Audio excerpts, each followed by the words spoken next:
akin ngayon, thrice a week na ako. Pag kinukompute ko yun, ako sabi ko, ang libo-libo to. Sabi ko, Lord, bahala ka na kay Kuya Henry. Minsan sinamahan ko siya doon. Pipray ako sa puso ko. Sabi ko, yung kindness mo po, Panginoon, buhos mo sa taong ito. Alam mo si Kuya Henry, walang masyadong kinikita yan. Pero sa Bible School, kagaya ngayong November, siya yung nag-provide ng food ng mga Bible students natin eh. Pero binila siya ng Lord sa edad niya 69. Pero tinawagan niya ng kumpanya, sabi gano'n, kailangan ka namin dito. Kailangan namin ng consultant. Eh, trabaho yan, consultant yan. Kahit 69. Kahit, yung bang, when we obey God, parang nababali yung problema natin ba, yung standard ng mundo. Hindi ka na pwede, may edad ka na eh. Hindi ko na kiniwento, baka magalit sa akin. Miski yung misis ko, may edad na rin. May mga edad na kami. Mukha lang bata, pero may mga edad. And God has been working, showing us that He is our provider. Naalala ko dun sa Bulacan, may kasama tayo sa church nung na-born again siya. Ang isang problema niya, ang haba ng listahan ng kanyang utang eh. But nung nakilala niya ang Lord true to His faith, true to their faith, naging faithful sila sa Lord eh. Alam niyo, sa panahon natin ngayon, 7 na yung stall niya. And the Lord has been blessing them.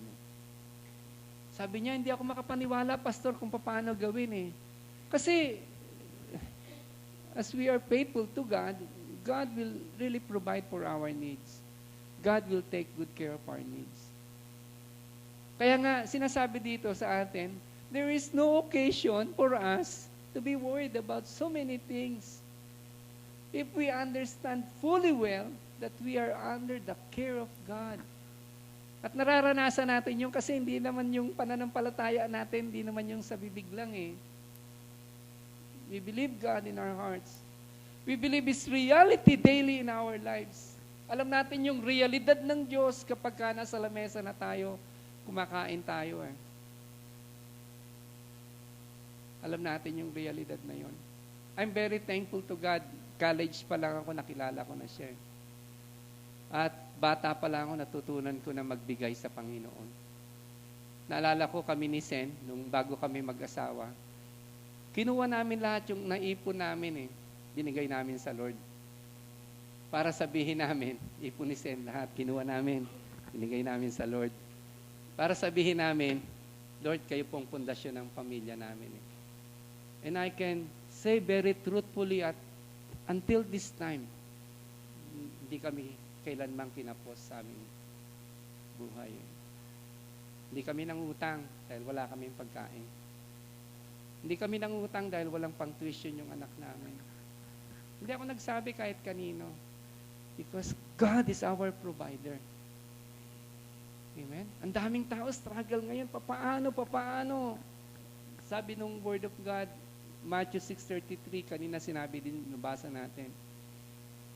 Put God's kingdom first. All these things shall be added unto you.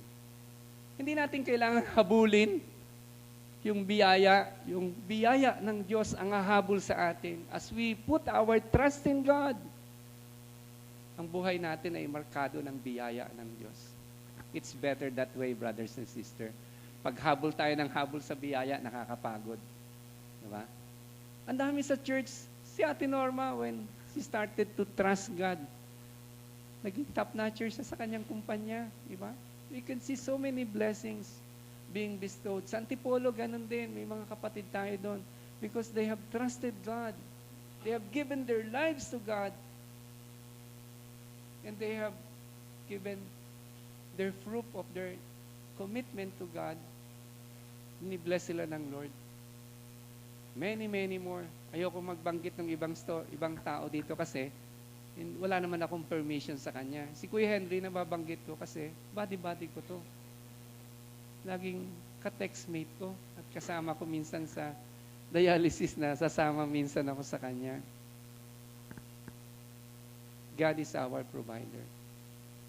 Church, the Lord is very good to all of us. Open ko yung privilege sa inyo. Magtatapos tayo ngayon dito pero gusto kong maalala natin, di ba, that we can have anxiety-free life, worry-free life because unang-una, alam natin, God has given us a higher calling. We're more than the food that we eat or the clothes that we wear. God has a higher purpose sa ating buhay. And as we seek after that purpose of God, and as we lay our treasure in heaven, no, we can be assured that we are under the sovereign care of God. And pangalawa, we can have anxiety-free living because we know for sure that we have a good Father in heaven who is our provider.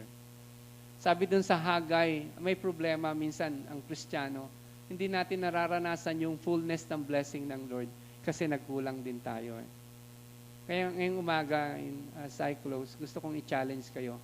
Ang church natin, alam nyo, hindi natin pinag-uutos o kinukuman, hindi namin kayo binibigyan ng pressure to give us you as the Lord has blessed you.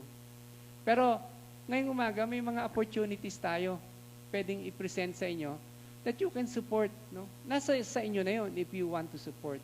If you don't want, it's okay. Alam natin, yung group natin ginagawa. Meron nga tayong ganito di ba? So, alam nyo na yan. Yung suporta natin dun sa paggawa ng group. So, if the Lord is leading you to support and be part of our raising the roof of faith, magbigay lang kayo dyan. That is an opportunity for you to be blessed by God. Pangalawa, di ba may mga problema yung ibang members natin?